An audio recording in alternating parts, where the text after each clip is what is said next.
It's Thursday, April 25th. I'm Adam Walsh, and this is The Signal. Here are some questions. How did COVID-19 impact business in this province and region? How did we pivot? What did we learn? And what does it mean for the road ahead? I've got some folks here to answer these questions. Don't go anywhere.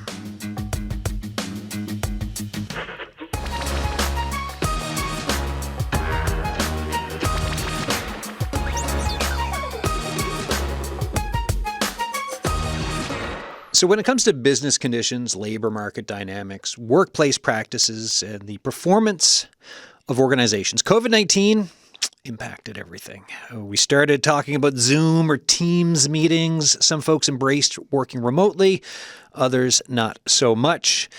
Coming out the other end, you have folks saying things like, well, hey, look, work is different now. We were looking at a work-life balance that has changed our approach to it, right? There's been cultural impacts too. Some businesses during the pandemic thrived, others closed.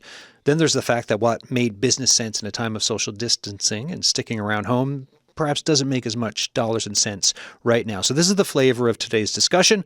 We'll look back, talk about what happened, what it means for now, and then we look ahead. If you have thoughts as the show goes on, text us 709-327-8206 or email us thesignal@cbc.ca. Full studio again here today. So we've got economist Tony Fang, who is the Stephen Jaroslawski Chair in Economic and Cultural Transformation at Memorial University. Rana Lane, CEO, Atlantic Chamber of Commerce. Ivy Hanley, owner-operator, Urban Market 1919. And Sean Stack, who's on the executive of the Business Association and L. Hey, folks. How you doing? Thanks for coming in. This is great. Pretty good. Tony, the whole reason we're doing this is because you wrote a paper. Yeah, I know. I have this full responsibility to tell people what we found. Right, you write papers. I check my inbox, and it's like, hey, I wrote a paper. I'm like, what was it about? And here we are. Great. Tell us more about this paper, broad strokes, without a lot of numbers. Yeah.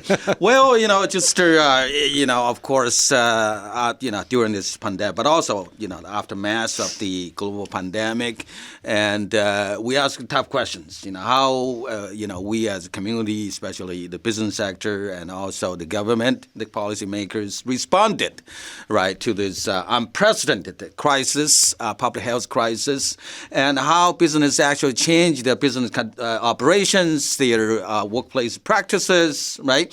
And also how to prepare for the future in case such events would occur again. And we also like to know, what are the longer-term effects of COVID on business operations, including what you just mentioned, the use of teamwork and the remote, work arrangements, and the use of automation, other advanced digital technology like AI. So, cool. Thank you for setting the table there. That is great. So this is the flavor, again, of the paper, right? So now we've got folks in the room to I'll get them to explain a bit of who they are and their organizations, and we'll go from there through the conversation of that look back and then bring it up to the present. Sean, we'll start with you. Tell us about the Business Association NL. Sure. So it's a volunteer organization. I'm the vice president currently, and we're a fellowship group of entrepreneurs, business owners, business leaders from Newfoundland, more specifically the St. John's Metro region. And there's about 45 members in the group. We don't have competing interests in the room. So if there's a member from one specific business line or industry, there's nobody else in the room from that specific line or industry. And we're there to help support each other, build each other up, learn from each other, refer to each other from inside and outside the room.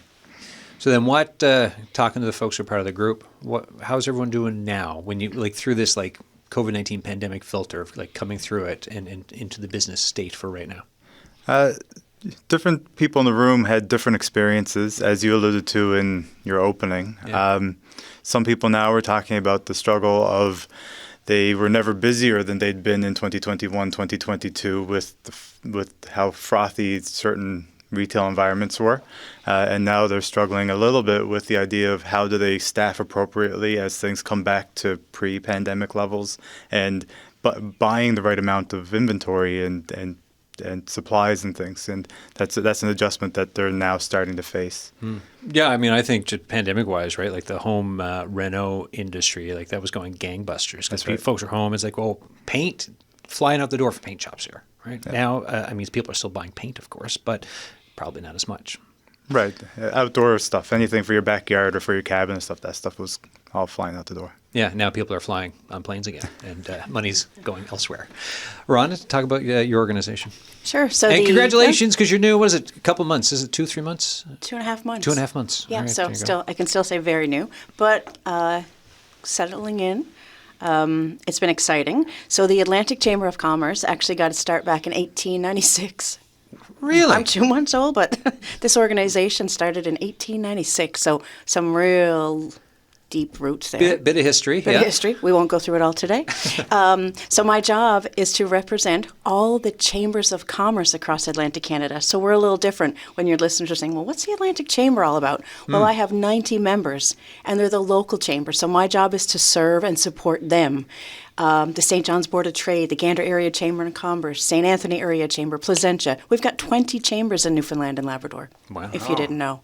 And then sprinkle the rest, the other 90 across Atlantic Canada, and then they all service the local business community. That's why this report was of interest to us and what we can do as we look back and take those lessons forward. What's it been like getting into your job and then kind of talking to all these different chambers of commerce? Like, what are you hearing? It's been interesting getting into the job. You mentioned about going online and Teams and Microsoft. Well, the Atlantic Chamber hasn't had an office since like 2012. So we were pre-pandemic. Given we have to serve the 4 Atlantic provinces, we do it virtually. So I've got staff in Nova Scotia, Newfoundland, no one in New Brunswick at the moment or PEI, but always looking to staff up. So it's been interesting because I would say the chambers are very much like the businesses that we're serving. Some are very much struggling. They're trying to figure out what that next thing is. But the biggest thing we're hearing is talent. And the mismatch, I would say, because there are lots of people you hear out there looking for work, and then there's store owners and business owners trying to find that work. And finding that right balance it's challenging. Yeah. Ivy Hanley, tell us about Urban Market 1919. Well, Urban actually opened in the pandemic in November of 2020. We did something crazy and it exploded on us. Everything we projected, it was 3 times over and above. So we're really proud of that. We're a small family business that supports many local vendors. We're over 350 local providers to our shop right now. And that's everything from giftware to grocery to craft beer.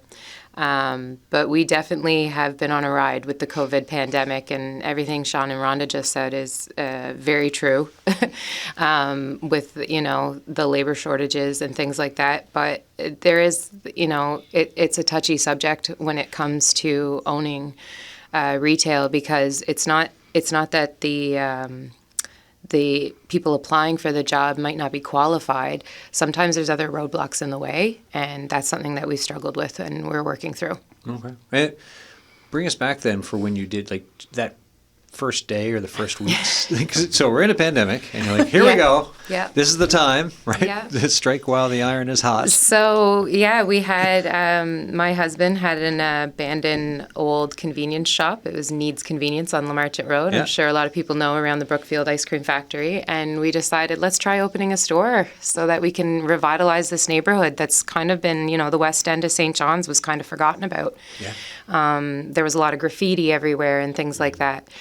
So we decided to open it with no funds, because there was no funds available for a new shop opening during the pandemic. And that was the biggest, hardest hurdle that we ever had to go through. So we opened it with no money. I'm proud to say we opened Urban Market with a private loan of $30,000, and now today we have 15 to 20 employees at all times. We are 3.5 years in, and we've learned a lot from that. Like opening during COVID, we kind of were able to avoid the hurdles other people had. We knew we had to have screen protectors up. We knew we had to have social distancing. We were prepared for all that, but knowing the rules with COVID at the time, if we had grocery, we were okay. So we automatically put that grocery aisle in, and that grocery aisle helps support our gift aisle, which then in turn supports more local vendors. Right. Yep. What was it like when you took the distancing stuff down? Like for the protective, because I remember when they all went up, right? You go into the liquor store or wherever you go to grocery stores or your shops. It's like, okay, we've got screens in front of everyone, barriers. pandemic, everyone's wearing masks, but then that point where it's like, there was one day where I was walking, I don't know, into the grocery store, it's like, oh, they're down now. I guess we're in a different phase. What was it like as a business owner when you're like, okay, let's take this down and shift again? I feel like the majority of the employees we had, they really were, I don't want to say done with it, but it had gone on so long. Everyone was just so tired of it that we left it on them. We asked them if they didn't want to wear their mask once the government regulations had changed. You were allowed to wear it. If you didn't want to wear one, we just asked them to wear it around their necks. So if you saw someone that came in and needed help, you didn't approach them within that certain amount of feet without putting a mask on to show them the respect back. And now it seems to have flip-flopped where someone comes in with a mask and people walk right up to them without a mask on.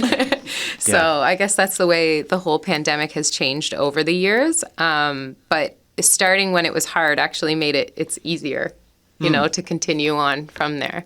So cool. Yeah. So Tony, I mean, anytime I saw you taking some notes there, right? You're an economist, like you've been talking to a bunch of different folks for your paper. Expand on some more of what you heard from just what I was saying for like during the pandemic and what folks were facing and how they had to shift or pivot. Yeah, certainly it's a difficult time. You not only did a survey of 800 organizations across Atlantic Canada about their experiences, but also we did in-depth interviews with some of the senior managers, CEOs, owners, and so on. We also did across the region site visits, right, to talk with people after. Of course, this is after the pandemic. We did the survey in 2022, but we asked them to reflect. Right, what they have experiences, as you said, because all the social distance rules, because these your PPE requirements and the shutdown Monday did the shutdown of business. So on. Some business suffered, of course, some closed down, and others prospered. You mentioned that the home renovation business, but also the high tech industry, the R&D and so on businesses. Because they can allow people to work from home or work remotely without abiding by all the social distance requirements, and also without having this very expensive offices, headquarter office like what the Atlantic Chamber of Commerce did even before the pandemic, right? That certainly cut down all the cost.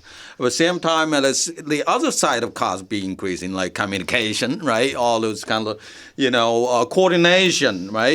Supply chain issues, remain to be big challenges. And of course, some businesses actually introduce the advanced digital technologies like AI and automation technologies to streamline businesses, reduce cost. At the same time, you have other side of the uncertainty of the return on such investment. Upfront, very high, upfront cost of those kind of technologies, but also uncertain returns. What did we learn as we were going through it? Now when you look back, what's kind of a point where something that you learned through the pandemic on business or whether it could be staffing, business operations, with your members or just yourselves personally? I'll jump in. When I look back from 2020 to now, 2024, I've been in a number of different roles, but I always had staff. And one of the things I've noticed I've always taken great pride in growing my team and being there, was the change in their view on the world and what they wanted and how we talked about this, Adam, briefly, about from when I think about my mom, who's worked at the Royal Bank of Canada for 50 years. She's still there today. Same branch, same place. The difference now when people said, what do I want and where am I going? I found a big difference with the staff that I managed on how they viewed the world. Yeah, that cultural shift, right? Yeah, work-life balance. Work-life balance change. And then when you think about talent and when you're looking for a specific job to be done and the employee is like, no, it's not how I want to do this. Okay, so there's different barriers to work with what individuals now want to do with their life, which changed, and maybe they see it shorter and I got to do what I want to do versus give my life to the organization or how. So I've noticed that, a big shift. Interesting, yeah. And it's generational shift, pandemic shift, you name it, right, Sean? What about yourself? I think one of the things that has come out of it for me is a better appreciation for how different things affect different people in different ways. Yeah. Because, for example, pre-pandemic, you're in an office place, maybe there's 15, 20 people in the office, and you're all doing your jobs, and you know that everybody has different interests outside the office. You know, some are into sports, some have families, some are nearing retirement and thinking about that. But when something like the pandemic hits, it can be visceral for some people how it affects them and how they are impacted by whether or not somebody comes into the office wearing a mask or not, or if the door is locked or not, or how many people are in the office at one time. Different people have very different reactions to that, and it makes you realize how you have to respect and appreciate those differences moving forward. The number of times I was on like Zoom or Teams or Hangout, you name it, video conferencing meetings, right? And then you start to learn with some of your colleagues about work-life situations because there'd be kids, there'd be pets in the videos, but before, if you're just working in your office in your cubicle or whatever, you don't really get it. You might see there might be a phone call or two, or you see a picture of like the family and stuff and the Facebook side of it. But when you're in a meeting and all of a sudden the kids run in or there's a spouse in the background who's like on his way to the kitchen or something, like it gives you so much more, I think, information. And Sean, to your point, right? Like you're learning so much more about people there from how they're adapting to it or not, or how like tough it can be whether it's a single parent or a family operating the life plus working. Yeah, they really brought the two together in a way that we hadn't seen before. Yeah, the number of times you have a parent like on the screen, I'm so sorry, but don't apologize about your kids. You have kids, that's perfectly okay. But it's something you never you didn't necessarily really think about before. Any other thoughts on that from learning? Well, just to follow up with Rhonda's, comments on the moment of truth, so-called, after this pandemic, a lot of people realize what's most important in your lifetime, right? Personal health, your family relationship, right? And work-life balance. And so this is essentially related to this kind of more severe labor skill shortages after the COVID, because these disincentive COVID benefits, a lot of people would choose to stay at home rather than going to work, and then you have the issue early retirement. The baby boom generation really enjoy this kind of workplace interactions, right? Talking with colleagues and sharing real experiences and so on, and all of a sudden many of them started work from home, so they lose that kind of dynamics. And also for the low wage workers, low skill workers, right? It's the first time they realize they have little bargaining power, right? That actually led to this kind of great resignation moment in the United States. You see the quit rates pick up, and the early retirement's also picking up. And all of a sudden, a lot of employees say, where can I find the people? Right? The number one, in our survey, about 50% employer reported labor skill shortages. And, the big question here is that, lack of warm bodies is number one reason. I couldn't find even the job candidates. Right? So this is one of the big lessons we learned, right, from this COVID. And that's, also the reason why, some organizations adopted the remote working arrangement, accommodate particular needs from the employees, and others use automation to reduce cost, increase flexibility. So the forecast here was because of the demographics of this province and because of where immigration was, there was lots of talk of the labor shortage coming into the pandemic, but then with the baby boom generation speeding up their retirements, I guess, am I right on this? This would have compounded the issue a bit more when it comes to looking for labor, because you have folks who could have worked longer, but they're like, no, there's no more water cooler talk. We're tapping out from this. I'm going to retire early, and then these are still extra jobs that need to be filled, right? Compared to the demographic issues that we're already facing. Yeah, that's exactly. Certainly this, retirement of baby boomers compounded the situation, labor skill shortages. It's kind of structural issues. Historically, we have this aging population, aging workforce, that our migration, among other things. Now, and decline fertility is another thing, right? And so that's the reason why it's the importance of immigration.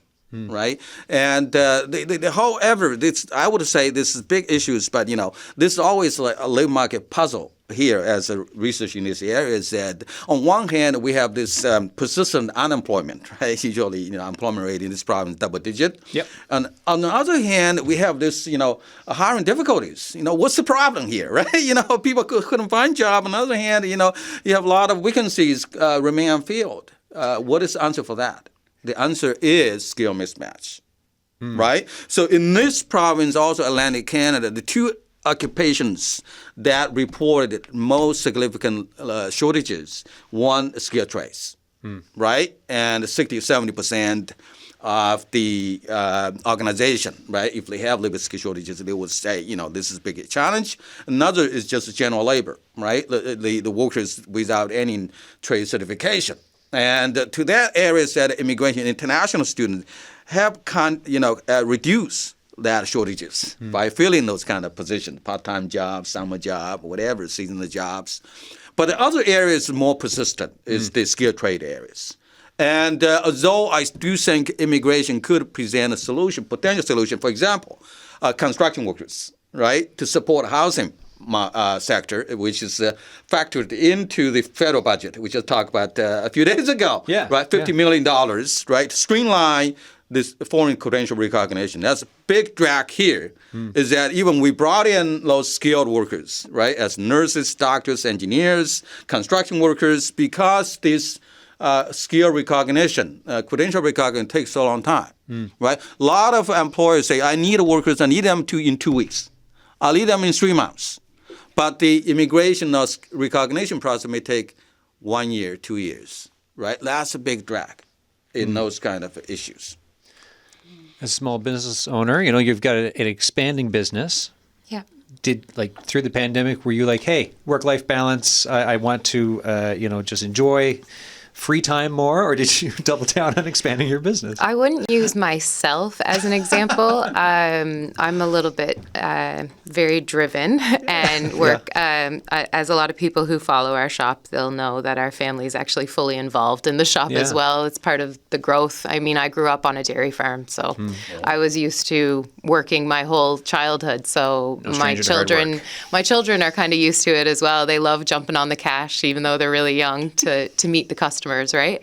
But when it comes to like skilled labor, and I know being a small retail shop, we're not looking at someone with, say, a certification, as Tony mentioned, but we've actually are struggling worse now than we were during the pandemic. Really? What? It's this fine line between independence and driven employees and ones that want this work-life balance. Like during the COVID pandemic, as all of us kind of found out how important family was, we spent more time with our family. We were closer with them. We realized, oh my gosh, we've been so addicted to working. Like that was the old way everyone thought, work until you die or work until you can retire, which is getting later and later in life. And it seems now a lot of the people that are applying, because the applications isn't an issue for us. It's finding the independence and the driven. There's a lot of people that just want to work part-time because they want to focus more on their hobbies. They tell us the hours that they want. And that's different from, I guess, when I was younger, when you're like, please take me, I want to work, And now we're kind of, when we do the interviews, we're trying to sell ourselves to the employees that show the independence and the driven side of it. And that's something, we have had to change a lot since the pandemic. Our store is really proud to almost have all our employees up to the living wage that they say, not a minimum wage. Yeah, I was going to say, because you pay more, right? So, yes, yeah. The majority of our staff are paid $18.80, I think is what the internet is saying right now. Our lovely Google is the living wage. That's debatable, as we all have rent right now. But yeah, we have a health plan for our employees. We also, certain employees have cell phones covered by us. We try to be a little bit different. We're just not this small-time grocery store. We are trying to make a change in the community, especially with all the local vendors. But it has been difficult. I was actually at the NLOWE annual conference yesterday, and a lady by the name of, I'm just going to check her book, Cheryl Cran, she has wrote a bunch of books. The one that we were giving out was Super Crucial Human. And her statement in the book really stuck with me when you invited me to this. Yeah. It was that gone are the days when a leader hired a warm body to do a job, lay out a job description, and expect people to be happy to have a job. That is gone now. We're here trying to convince them to give us that independence and driven work that we need to have a store grow. And that's the hard part with Urban. We're brand new. Yeah. We don't have a manual telling us what to do every day. We had to make that manual. Yeah. And so the employees that help grow Urban are absolutely amazing. And we're really proud of where we are with it. Cool. Does this speak to either like members for your orgs, or because like Ronnie, you were mentioning as well, like talent acquisition, right? Searching for talent. I mean, it's sounding very much like what you were talking about. Yeah, very much. And as we did a survey in October of all of our members, their members, so businesses. Right. Narrative Research did it, and they came back, and as I said, talent was the top issue. But it goes back to what we were just talking about. It's almost like a flip interview now, isn't it? It's like the employee that comes in is interviewing the business to see if it fits their life. But when you find those driven people that take initiative, it's so good. Like it's rare, I find, even me, when I think about, again, my talent and the talent I need to hire. When you find that someone that's willing to take the drive, make the decisions, and it's okay to fail. Like, just go do it. You don't always have to wait that initiative. It's such an amazing skill set. So I think there's a couple of ways to look at it. I think employers can really learn from when they're doing their job ad, what needs to go in that job ad to recruit and attract those applicants that are out there. I think there's like some easy wins around what does that job ad look like, because you see them, and some of them are like pretty archaic, right? Because you're busy, right? Yeah. The business owner is busy, so you're probably maybe using AI, you're cutting and pasting. But when you really think about some of the things you can do as a business owner to recruit that talent, you could do some really easy wins there to see the right applicants come in. And sometimes, yes, it's about the credentials, but sometimes it's more about the attitude and the drive and those types of things, and the different things like the insurance plan and being a part of growing with us. I do find it funny thinking about the flipping around of the job interview. It's like, because that question is like, where do you see yourself in 5 years? Well, I don't know. That depends on you and your company and what you give me. It's like, whoa, what happened? We just flipped the switch there. Exactly. Yeah. It is wild. It is true, because I've said to people in interviews, a part of our interview process is when we say to them, so while you may be applying for retail as a bridge job, because sometimes retail is a bridge job for a lot of people, what do you want to do in life? And we're like, well, we have all these plans with the other buildings we have on site. So there is future growth here, and we're selling the job to the employee, and that wasn't the way it was when I was younger. But it's something that myself and my management team kind of have been thinking about a lot lately, is that maybe we need to learn from this instead of being so negative towards it, saying these people aren't independent, they're not good workers. We have to change with society. So now, we're looking for more things in place for, say, mental health.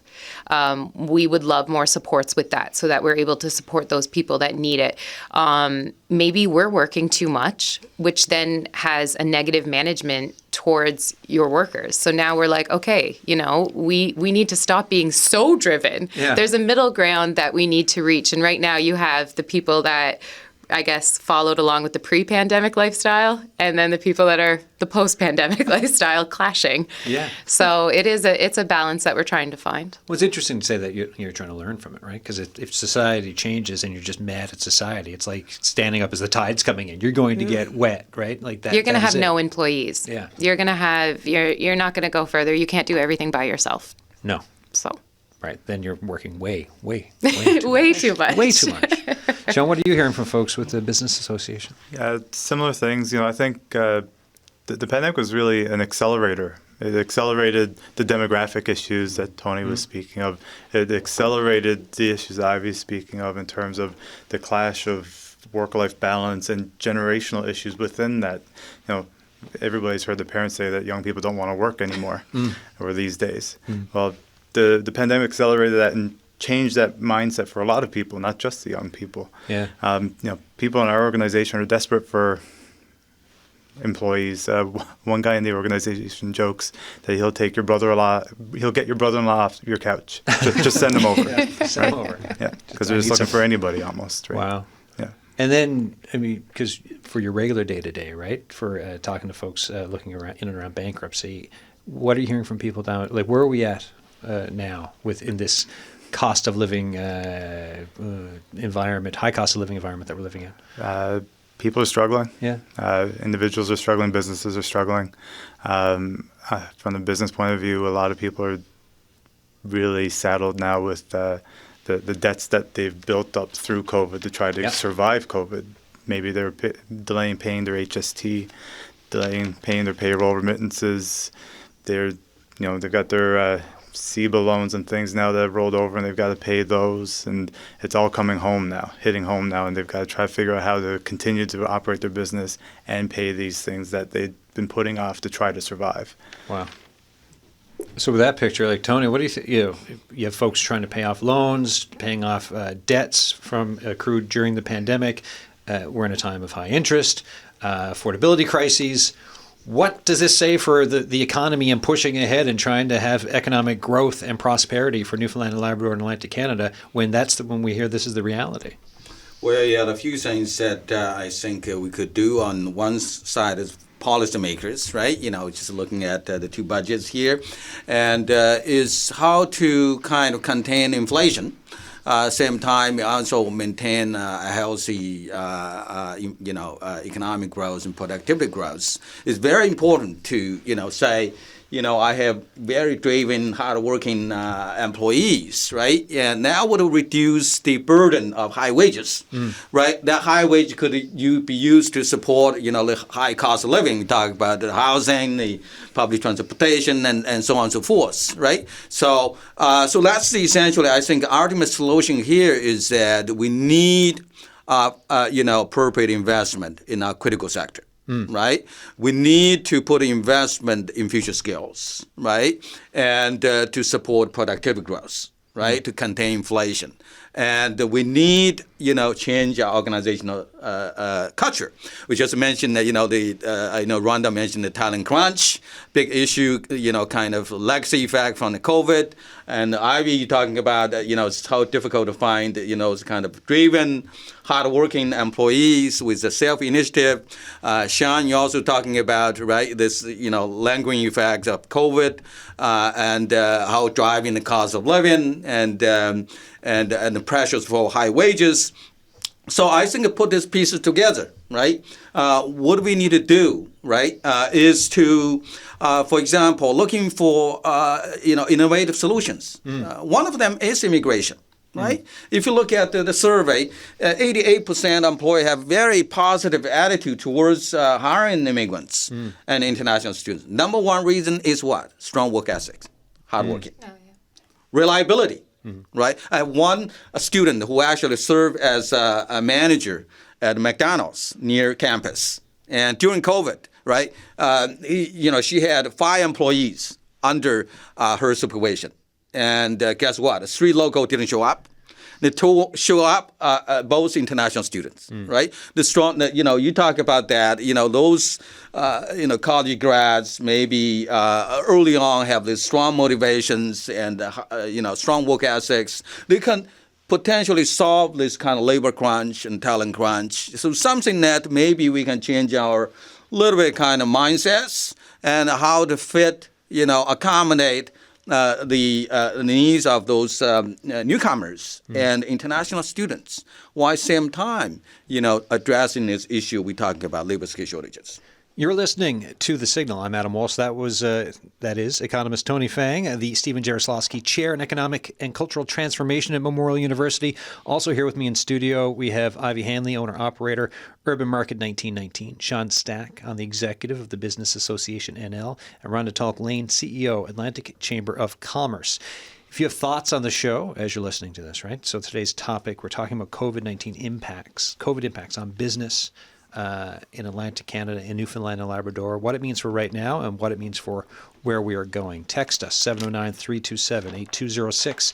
Emails, thesignal@cbc.ca. Speaking of emails, Carol Ann Harding, CEO of Smart Ice and a friend of the show. Carol Ann sent in, hi Adam, as a social impact organization, I hire for value alignment. Social enterprises all have values. These must line up. So it touches like value alignment, right? Like it touches what you're talking about. And same with you, Rhonda. Like when we're talking about who we're hiring, the talent we're looking for, trying to match how folks feel about the work that needs to be done and who's kind of coming in. Yeah, interesting. So folks, keep the emails coming as well. The signal at cbc.ca. And Carol Ann, thank you so much for that email. All right, so let's keep looking ahead. We're talking about talent. What about cost of doing business these days? So, Ivy, does that mean I shouldn't ask you, or should I? It's definitely, the word pivot is something Okay. that we use in our office every single day. Yeah. We insist all employees are versatile. That's one thing that's helped us, and I'm not sure if everyone is doing that. My management team will jump on that cash anytime it's needed. If a delivery driver is needed, it could be the owner, it could be the retail, it could be the management. It doesn't matter. We are trying to cut costs so that we can keep going, because the cost of our goods coming in is absolutely astronomical. We're constantly adjusting prices, and it's sad because the people on the end selling the product are the ones that get the slack from it, and it's not the retail that is, we're being forced to put the prices up because the transportation is costing more. The actual product, goods, and before they even make it, is costing more. We're having local vendors stop creating their craft because they just can't afford the product anymore, even if they up the price. They're like, it's just not feasible for me anymore because it won't sell. Yeah. At a certain point, it's not going to sell. So we have a big focus on, when you purchase a product, we try to educate the community that, yes, you can go down to your local, I won't use an actual specific store because I've been told not to do that, but you can go down to your local gift store that is maybe a chain that came from away, and you can get the product for probably 50% cheaper than you can get it sometimes in a store like ours. However, do you know where it was made? Do you know who made it? Was it made by a child, for example, or is it made here in town by someone who actually loves their craft and has the quality is there because, it's done by one single person, right? And it's not shipped across the entire world, which is another impact, an environmental impact. Yeah, climate, and then also keeping all the money in the bucket, right? So Yes. I remember, this is before the pandemic, but I did a story about a dive scallop harvester. Right? Yep. So down on I believe the Burin Peninsula, gets the scallops, buys these cloth bags locally, which are made here, dry packs the scallops in there, uses a local taxi service to bring it to a restaurant in the downtown, which then sells the scallops, right? So this is all, like, the whole chain was local. And the point, and it wasn't the economist in the room now, it was another economist that I interviewed at the time, but talking about, well, this keeps all, like, it's, you're plugging up holes in a bucket. Like, it's, like, money from the economy is not leaking out to other parts of the world. It is all staying in Newfoundland and Labrador. And they talked about the benefit on that for everyone. And it's funny you say that because, I can use a charcuterie board company we have because I've discussed it with her. We wanted to actually make a chart to show everybody. Her wood comes from a local guy here who actually cuts it himself. And then she goes and gets the resin for the design because, they put a lot of the resin designs in the charcuterie boards now. She gets that from a local shop. The dyes, she gets that from another local shop. She makes it, we purchase it, and resell it. So that's 6 to 7 people that are taking from that purchase. And it's just one single object. So education for us to our clients is a massive thing we're focusing on now because I think that's what's going to keep the drive for local, Anyone else on thoughts for cost of doing business these days? Two ways I can think about how to improve the bottom line, right? As an economist, one is simple cost cutting, right? Lower the wages and benefits, and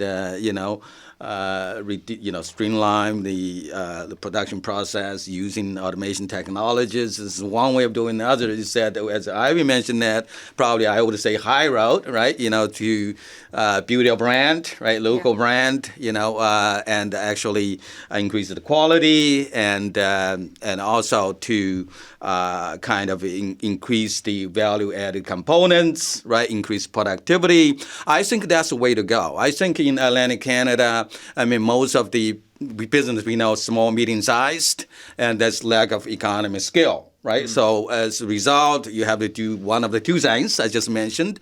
I would say, with appropriate incentives from the government and also support of the local business associations and Chamber of Commerce, we could probably, right, deliver, this high-end products with more value-added component. For example, we have a lot of natural resources in, Atlantic Canada and Newfoundland, Labrador. A lot of them is not processed here. Right? We just sell the raw materials without much value-added components. We don't create, enough jobs for our economy. So this is something that we can probably think how to diversify the economy, how to increase value-added components, how to increase the productivity, how to contain inflation, right, for long-term economic growth, prosperity. I think, this is probably the way to go. Yeah, and again, correct me if I'm wrong on this, but if the economy gets more diversified, then is there not more of a chance for when we get newcomers arriving, there's more of a chance to keep them because there's more jobs, different types of jobs that can matches with skill sets, depending especially with the pipeline through Memorial University, CNA, and everything else? Exactly. Yeah, that's exactly. I think, the issue here for low retention is lack of meaningful employment, right, that match the qualification experiences from newcomers. And so, if we can create those kind of more variety of job, high quality job, meaningful employment, then, I'm pretty confident that many of the international students and immigrants will stay in Newfoundland. That's based on our survey, right? When we ask them the intention to stay, most of them would say, I will stay, right, with one condition. Okay, if I can find meaningful employment. Yeah. So I'll give a lot of credit to Ivy and other small, medium-sized enterprises that create employment, right, for the all Newfoundland Labradorians and also including our newcomers, international students. Ron and Sean, any thoughts on what we're hearing? Yeah, I think training those people who are coming here is important and support in that training, because hiring somebody for a skilled trade or something like that, you want to hire somebody that can come and do the job tomorrow. Yeah, you want them to come out of the box, good to go. Right, yeah. But if you're not getting that, then it's more expensive to hire somebody and get them up to speed, which might, depending on the trade, take a couple of years. Yeah. So more support in that area could really help get people on the ground, get them feel like they're part of the community by being trained and growing within the community. Any other, well, I'm just looking at where we are with time. As the look ahead, either what are your thoughts on how it's looking or what's needed for it to look better? Not that it's not looking good, but, hey. I'll jump in there. Yeah, and there was so much wrapped up in that whole conversation that we'll pause that. But I just got to say, internal trade barriers that can be broken down within our own jurisdiction, within Canada. But I want to jump, to look forward and the cost of doing business. I talked about talent. We had our top 3 policy priorities were talent, and the second, or actually might have been number 1, or talent was competing with it, the cost of doing business. Yeah. And just want to remind people that, yes, there's the almighty dollar, but there's also, for both Sean and Ivy, time is money. So if you can save efficiencies within governments, we talk about policy making, if you're able to find that program faster, if you can get to that application, time is money. So that's creating more time for them to drive the economy. But some cool things that I learned last week when I was in Ottawa and when the budget was coming down, some really cool things that make, I think, Atlantic Canada a shining star right now. We are blessed with our geographical location. Canada is a place to be. When we look across the world right now and what's happening, Canada is ranking up there very well. Our policies that we're doing when it comes to immigration, I know there's lots of work to be done, but if you threw all the problems in, I think we'd take hours and run. We are positioned well when it comes to energy and what's coming for us in the future. Energy is where it's at. Critical minerals. We are positioned so well. So if we can look ahead and be thinking about that, really critical, that I believe we are a shining light. And there's some really good things that we need to focus on as we get through the barriers and the cost of doing business and finding talent. Ivy Hanley, what do you need for your growing business? Well, I'll try to keep it short. When it comes to the immigration discussion they were having, I think that if there was, I'm going to be very frank. Sure. I have doctors and nurses applying to work for retail. And the reason for that is that they can't get jobs because it takes them too long to do the switch over for their certifications, and they can't speak English.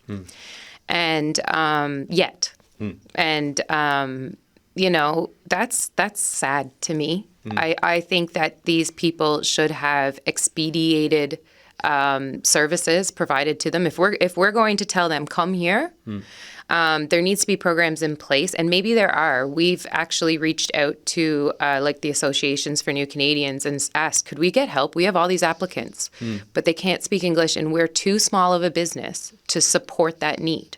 Is there anything in place for that? And we've been unable to this date to find something that we could use. So if anyone knows something like that, please give me a shout. So I think, getting the immigrants to be able to get to work faster at what their skill set is. You know what I mean? Like if they left, say, Ukraine or Russia or wherever, and they're a doctor, they should go and be a doctor when they get here. Yeah. Or at least as soon as we can get their English up to speed, right? So there's that. And the other thing that would help ourselves as a retail business in town is not just looking at the federal and provincial side of it. It's the municipal side of it. That's really difficult sometimes. And, just even the policies within the city itself. It really creates roadblocks for growth. When if you want to open a new business, there's no set standard here in the city of St. John's that says, here's step 1 through 10. It is a wild goose chase. If you want to expand, it's a wild goose chase. And it's calling different offices, being told to go to another one and then sent back. And it can take a long, long time. For example, we're at a year long now trying to develop a daycare in behind our shop. A year. And I don't know if folks know this, but we kind of need a daycare. Yeah, but it is approved now. Okay. So hey, congratulations. Yes, thank you. So there will be a daycare going up behind Urban Market. We're very happy about that. But I mean, we got to look at the speed of all the policies that are put in place. They write these rules for expansions or for buildings to go up or stores to even open in different zoning areas. And then they won't look past them. They won't look at the bigger picture. And sometimes that can put a roadblock in a business and push people out. I mean, you look at downtown right now. There's a lot of stores up for lease. A lot of for lease signs. Yeah, it's scary. Through. Yeah. So, but, right now we're fortunate and we're happy for all our clients that come and support us and our vendors too that work really hard to keep us stocked. Sean, any final thoughts from you today? Not really. Everyone's had pretty good points. I think it's been a good discussion, and I'd like to thank you for having me. No, hey, thanks for coming. Tony? Yeah, I would like to echo Rhonda that we are a country of immigrants, and we actually rank number 1 in terms of immigrant integration among OECD countries. So we're doing well, but there is room for improvement. I want to also mention that you talk about how to improve our language training, right? The small SMEs don't have the capacity, HR capacity, and the financial resources, right, to support all this immigrant integration. I would say settlement agencies working along with the educational institution and the government could potentially resolve this potential issue. We also mentioned that those kind of practices like paid internship, co-op, apprenticeship program, bridge programs, right, really help, the newcomers, to game up the speed, right? Kind of hit ground running instead of waiting for 2 months, 3 months to getting all these credentials in place, right? It's really kind of waste of talent. So I think, this is kind of idea along with the other kind of innovative workplace practices like those kind of untraditional source of labor. For example, you have married women with young children, right, with $10 daycare policies. And the issue here is that we don't have enough spots. And among other things is that the seniors, retirees who come back to the workplace, right, because they have extensive workplace experiences, they can help actually train. We talk about the training issue and mentor the next generation of the workers. So among others that how to utilize the people with disabilities and who are usually more committed, more motivated because there are just few opportunities for them. And always talking about that we have a sizable growing indigenous population, right? In Canada, also in this province, and how we can actually help them actually, for example, enhance the educational attainments, credential recognition we talked about a little bit earlier, right? Those some of the kind of issues to utilize those untaped, unconventional source of labor and talent to enhance the productivity and workforce performance. All right, folks. Thank you so much for this conversation. It is much appreciated. That's Tony Fang there, Ronnetalk Lane, Sean Stack, Ivy Hanley. Thank you so much. I've got a couple signal lines just to get through briefly. Some folks phoning the show. Curtis, you want to roll? We'll go one at a time and just roll the first one. Hi, Adam. It's Megan Gale Coles here. I've got some tickets for your listeners. Poverty Cove Theatre Company's Grace is this week. Grace follows the story of Eleanor, whose marriage is imploding at her best friend's wedding party. Written by yours truly comes a new play adapted from Lisa Moore's novella of the same name. Grace is equal parts guts and grit. Sometimes it is okay to be messy. Sometimes it's not. Playing April 25th to the 27th on the St. John's Arts and Culture Center main stage. You don't want to miss it. And I did hear tickets there, and guess what? I've got one pair left. If you email us, thesignal@cbc.ca, just use the word tickets or something. We can arrange, we'll draw your names out of a hat, and one lucky listener will get those tickets. Kurt, roll the next two together if you could. Hi, CBC listeners. This is Vicki Hines calling in today to tell you about A Case of You, the songs of Joni Mitchell, coming to the LSPU Hall next weekend on May 3rd and 4th. Showtime at 8 o'clock. Tickets are $50. Songs are going to be covered by an amazing lineup of women. Mary Barry, Kelly McMichael, Sarah Hansen, Andrea Monroe, Claire Porter, Nat Nosworthy, Jill Porter, Jenny Naish, Colleen Power, Jenny Gear, Laurie Cooper, and myself. Hope to see you there at the show. Thank you. The LSPU Hall is hosting a film screening of Cracky as a fundraiser in our main stage theater on April 30th at 8 p.m. It stars Megan Greeley, Cheryl Wells, and Mary Walsh with Joel Thomas Hines and Kristen Booth. Cracky revolves around a dysfunctional family trying to figure their lives out and their relationships to each other. Tickets are $50, and we have a limited number of community tickets at $25. Charitable tax receipts are available. Stay afterwards for a talk back with Megan Greeley, Sherry White, and Joel Thomas Hines. Raised funds will go towards the continued operations of the LSPU Hall. Tickets can be purchased at tickets.lspuhall.ca or by calling the hall at 709-753-4531.